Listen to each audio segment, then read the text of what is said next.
Here in this video I am going to show you how can you make portable version of FDM. So for that you have to click on three dots, click create portable version, click on it, and here you have to select the location where you wish to make portable version. Folder,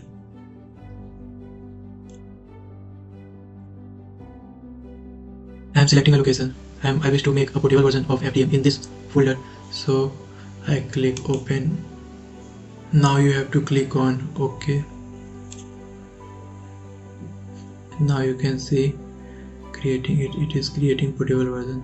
Here what is written: portable version can be used on different computer with no need to install and configure it for each of them. Close it. Now we have to go to the location where it is installed. I have installed. Install there. FDM.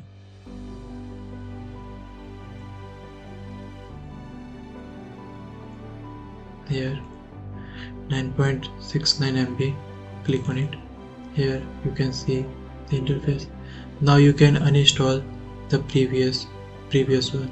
Thank you.